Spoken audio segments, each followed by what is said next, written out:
Hi everyone, I will show you how to reset TikTok for you page. First of all, you need to open your TikTok app and go to your profile. Then you need to tap to your three lines on the top right and go to settings.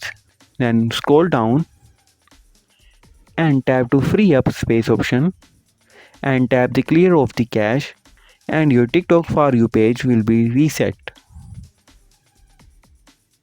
If there is a problem with this video, so ask in the comment.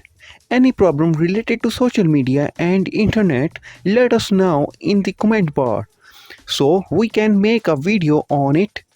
Please like this video and press the bell icon for any update.